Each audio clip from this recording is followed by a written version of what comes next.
مش معنى إن إحنا صايمين مش هناكل ويكا. تعالوا أما أقول لكم، أنا عملت الويكا دي بجد صيامي مع طماطم بالثوم ومع عيش شمسي. يا جماعة ده كده أكل بيتي، ما ينفعش الويكا غير بالعيش الشمسي. بجد روعة، طعمها بجد حلو أوي أوي، تاكلي منها متشبعيش، جميلة وخطيرة. الله يرحمك يا أمي، علمتني على أصولها.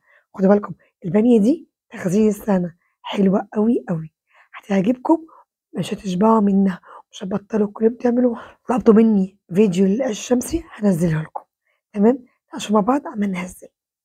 أول حاجة هنجيب حلة على النار وننزل فيها بكوبايتين مية. احنا هنا هنعمل مع بعض شوربة صيامي، وعندي مكعب خضروات مش عايزاه استغني عنه. حطي معلقة كاري صغيرة وتوابلك العادية، بس دي خضروات، مكعب واحد بس.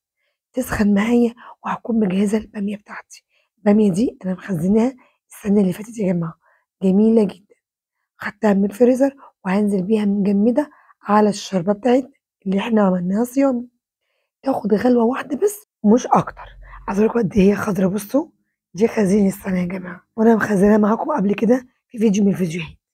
أغطيها وأطلعها على النار، أسيبها حوالي 5 دقايق، وده شكلها. أنا عايزاها غلوة واحدة مش أكتر. بصوا كده حلو أوي. هاطفي عليها تبرد عشان أبدأ أفرمها معاكم، أعملها ويك، تمام. وبعد ما بردت معايا فرمتها في الخلاط نص فرمة، أو لو عندك منباش أو مفرك بالطريقة اللي أنت عايزاها. هنعمل إيه بعد كده؟ هنجيب القلاية بتاعتنا، هنحط معلقة سمنة نباتي أو زيت الموجود عندك، بس يكون زيت جودته نضيفة شوية. خلاص تسيح معايا، أنزل عليها بمعلقة توم مع فلفل أحمر. أنا باحب أحط لها فلفل أحمر، الوجبة بالذات باحب الفلفل يكون عايم على الوش، خصوصًا ما يكون أحمر.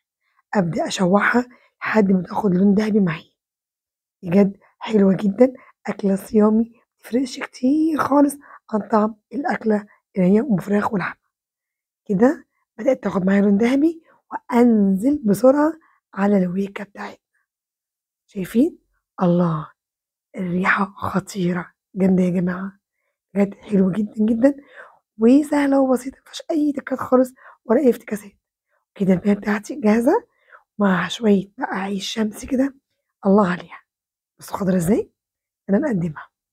وآدي غدانا النهارده ويكا صيامي حلو جدًا، ومعاها طماطم بالثوم، طبعًا دي أساسي، أو بتنجان مدحرج، وكمان ما ننساش العيش الشمسي، حلو جدًا، طعمه خطير مع الويكا.